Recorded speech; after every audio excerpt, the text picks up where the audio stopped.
You took the real estate class for the state you're in, and you take the test, and then you get your license. And now you have this golden ticket because that's what you need to be a real estate agent. And then you sign up for the board, meaning the real estate board, your realtor's license, and become a realtor. And then you get access to the MLS, the multiple listing service, and surprise, you can write contracts and sell homes, people's largest asset. You can help them buy and sell. The barrier entry is kind of low in real estate, unfortunately. You know, we're seeing it time and time again. Because of that, people are not necessarily understanding that this is a business and there is a skill that needs to happen. And that's probably why we see such a high failure rate in real estate. I think people get into real estate, and I hear this all the time, I love houses. I want a flexible schedule. And I think it's hysterical because anybody that's been an agent or is an agent full-time will tell you it is anything but flexible. You have to be militant on how you carve out your time and block it in order to fit all things you want in. You can do it, but you have to be super disciplined and consistent and be willing to walk away from things as well. There are always sacrifices in life. And I think from what I've experienced, it's not what it seems. And I think everybody can explain that.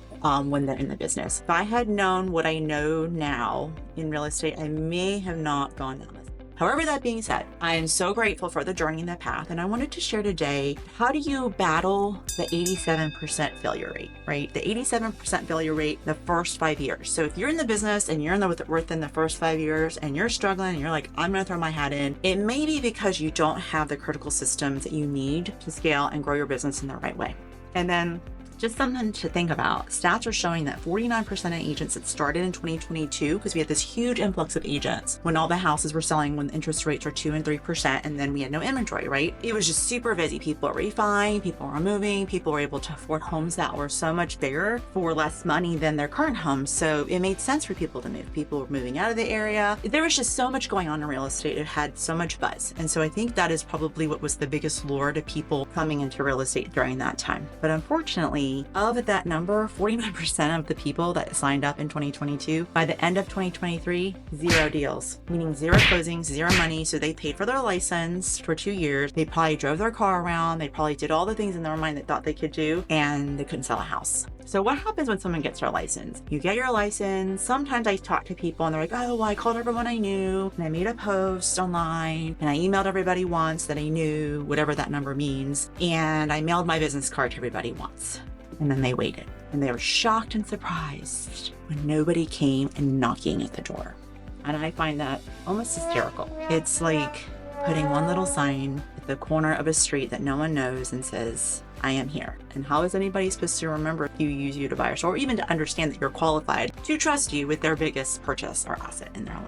Right? For most people, it is. So I want to take you through this journey because I did this 10 years ago. I was that person 10 years ago. I was in the medical sales world and I jumped in, but I was determined to not be that statistic. And what I realized really quickly, just like everything else in life, kind of fits into an 80-20 rule. And in real estate, it seems to be 10 to 15% of those agents are selling about 80 to 90% of real estate listings out there or buyers. You'll see the same players with the names on the signs. You'll see the same players with the names by the buyer agent's side on the MLS listing. And our MLS listings is a place where it states where the buyer decided who is being represented. And so I quickly realized, and I thought, I need to be in that 10 to 20%. So I need to do something different than just sit there and wait. So it took me time and testing to figure some of these things out. But these are the top 10 things that I feel helped me go from brand new agent to top 100. Also coaching other agents across the country for a international program, actually, Tom Ferry, who's the number one coaching system for real estate agents in the world. And I think 9 times over now, 10 times over. And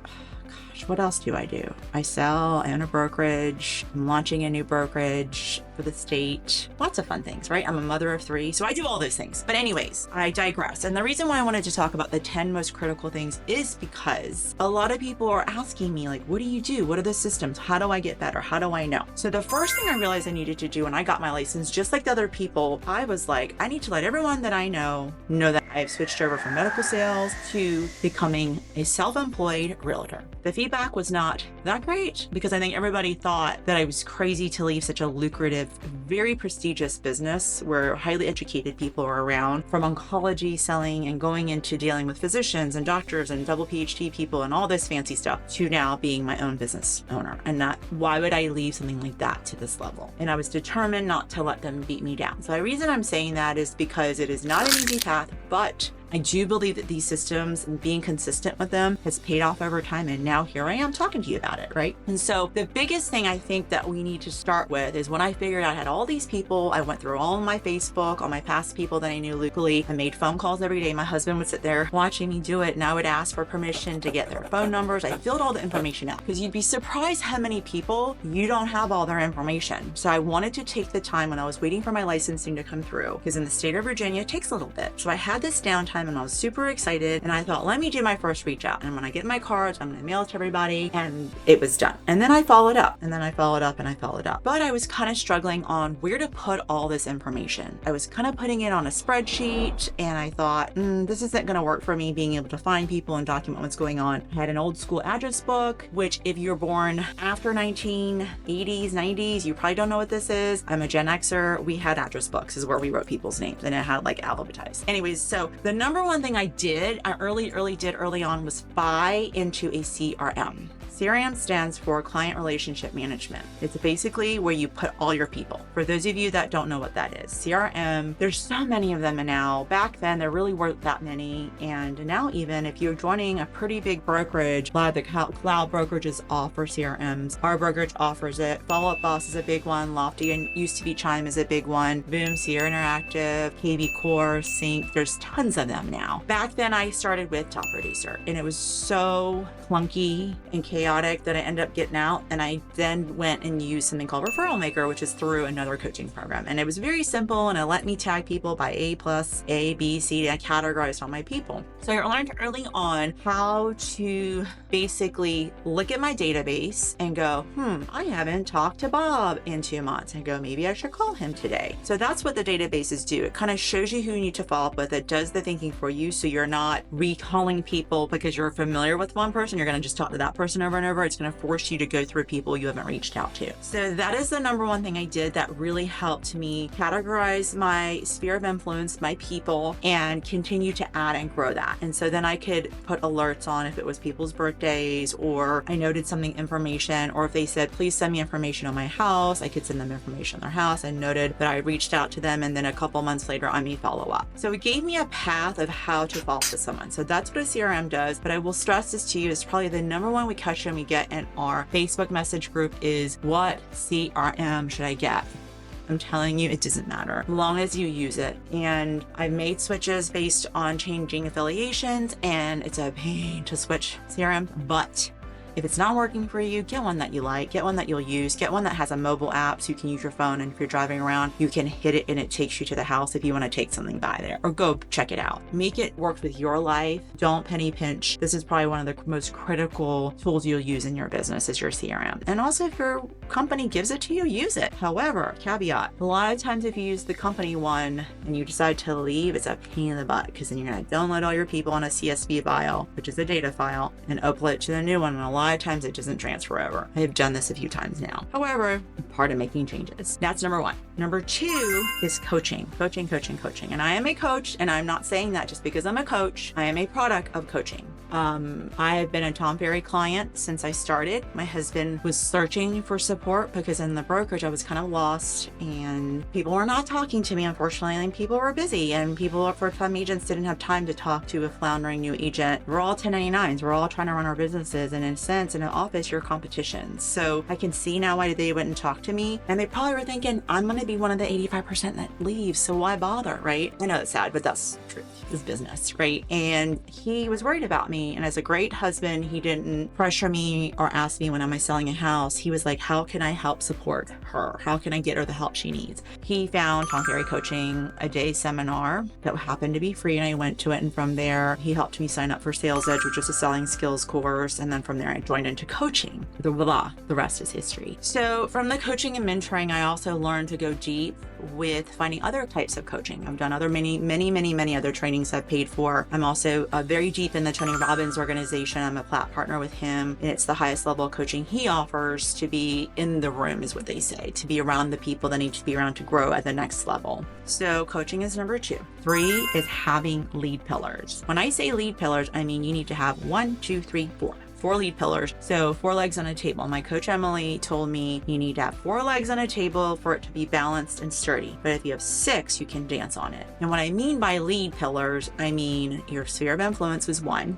Okay, database sphere of influence. Past clients would be a 2nd. If you're an agent that's been an agent for a while, if you don't have a past client, then that's probably not going to be a pillar for you right now. But it could even be, a geofarm, meaning like a little geographic area. It could be your kid's school. It could be your church. It could be your gym. That's a different segment that's separate of the people that you know, particularly. It could be vendors that you have relationships with. It could be agent to agent referrals from different areas, passing referrals back and forth. It could be expires. I did the expired thing where you call people that could not sell their house another agent and it expired and now they're kind of pissed, but they need a new agent. So you can put your hand in the bat to try to get that client. I've won some of those. They're a little bit more challenging because you have hostile people, but they are motivated. For sale by owners is another one. Open house is another one. There's something called sweat equity and check equity. Sweat equity is you are doing all the legwork, you're doing the hard work, but it doesn't cost you as much money, or it's a very minimal cost to do them. It's all your sweat and time and equity, like DIY. Or check equity, meaning you can pay for ads, you can pay for online leads, you can pay part of your commission to be a part of a team for referrals, you can pay for mailers to go out, Artless little postcards that come out. That would be an equivalent of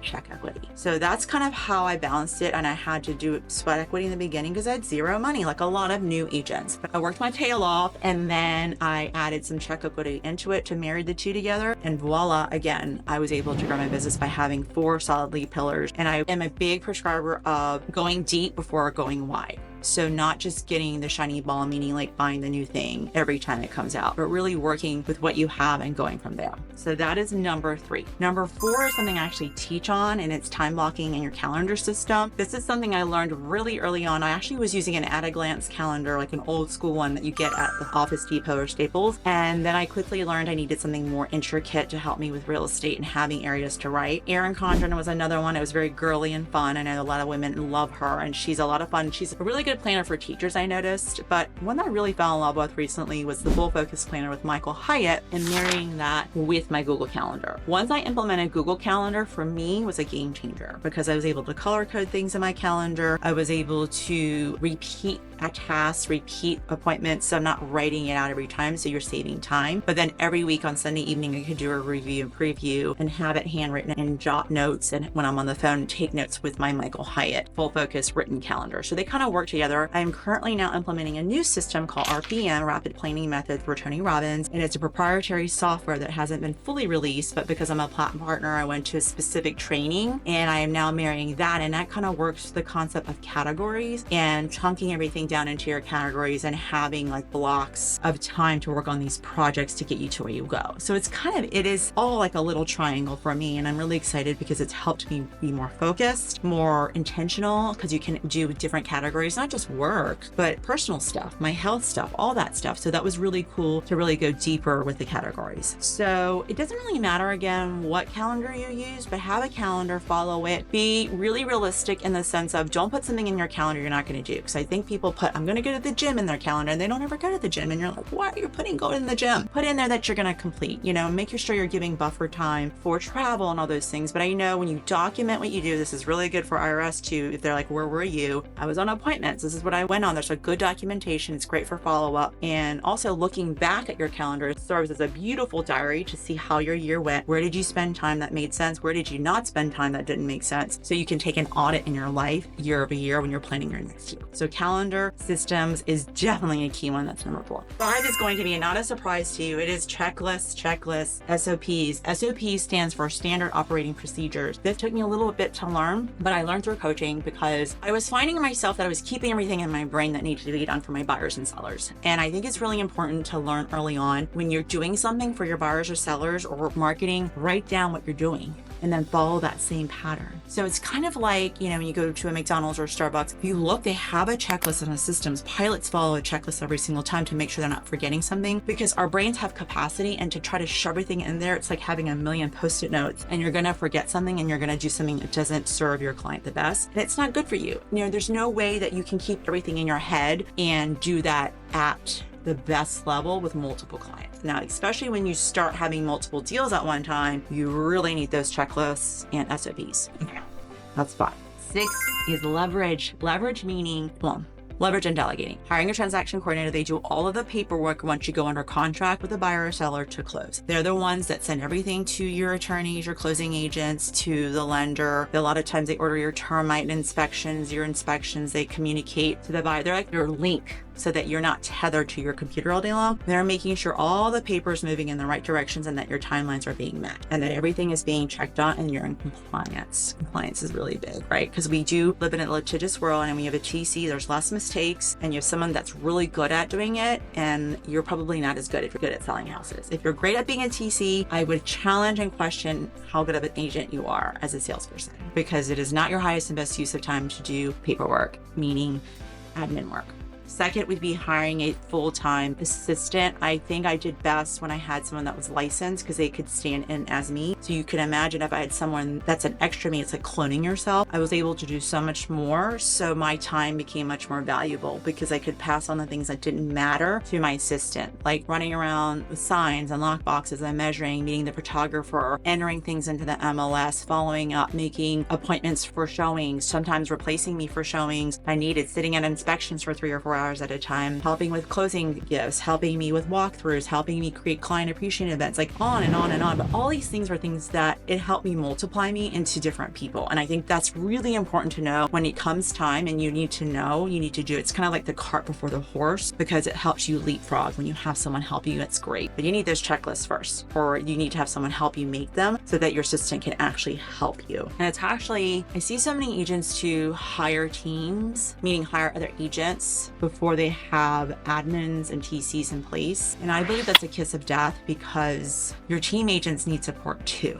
And what happens is they're joining you because they need a leader to follow. They need someone certain, someone that can lead them and help them grow. And if you don't have an assistant doing your paperwork and helping processes and checklists, what happens is you become the assistant. So not only are you responsible for your work, you're responsible for this agent, helping them, coaching them, and doing all their paperwork too. And that's not good for personal life, sanity, or any kind of growth or capacity. Everybody has a limit, and time is the biggest equalizer, right? So that's really, really, really important, is knowing when to hire and knowing when to leverage and delegate. 7 is QuickBooks. Guys, finances. This is a hard lesson. I've been burned like everybody else. It's part of the passage.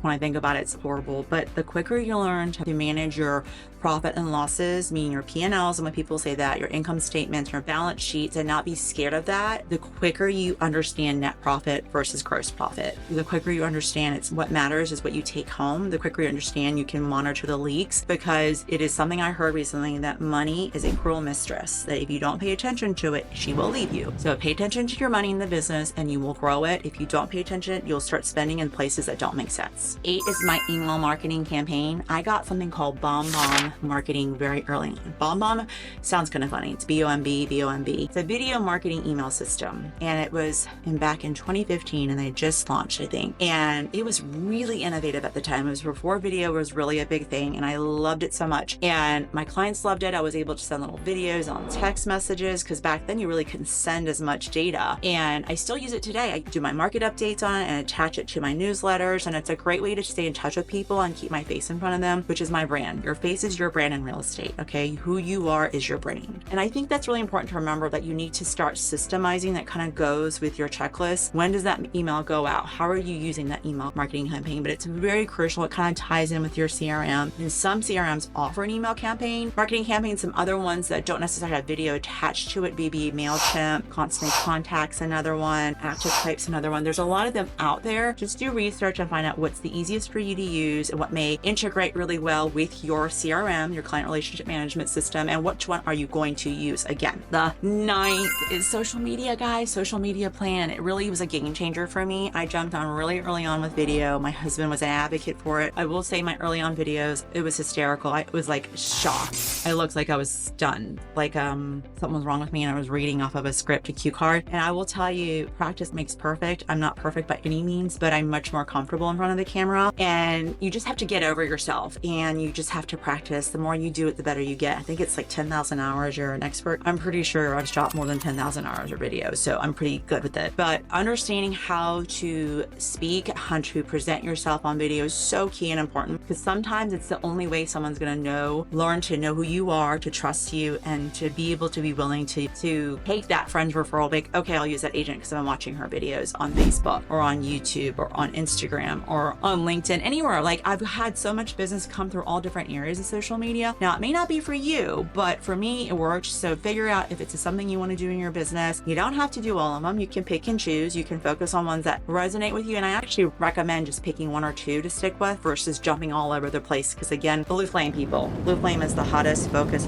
versus like a little bit everywhere, a little wildfire. So they're not going to really hit. So definitely social media campaign. If you're going to do it, commit to it, figure out who your ideal client is and speak to that ideal client. That's another video. And number 10, my favorite, is accountability. And I'm going to do a whole separate video on accountability, but accountability is so important. And I call it its own system because you have to have a system for accountability to get you to do the things that you don't want to do. You have to overcome yourself to achieve things in this business. There is fear. There's like imposter syndrome, which I did a video on. There's that anxiety of like, what if I don't ever sell a house again? Because it is a huge leap of faith to go into business for yourself. But over time, these things are compounded. It's like a compound interest. And doing all of these things, all those 10 things systematically will ultimately, for sure, there's no way that it cannot grow your business. And it's really up to you how big you want to do your business in real estate. I have clients that just want to do enough to go on amazing vacations. Their spouse makes a lot of money. Great, you don't have to do as much. If you want to be a big mogul and do investments and do multifamily properties and commercial and do all this stuff, great, you can do that. That's what I love about this business, is that you can pick and choose how you want to run your business. No one's telling you to do it a certain way. And guess what? You get to change your mind. Maybe your life is changing. And this is the biggest piece for women out there. You might have babies. I had a baby in the business and I took a step back,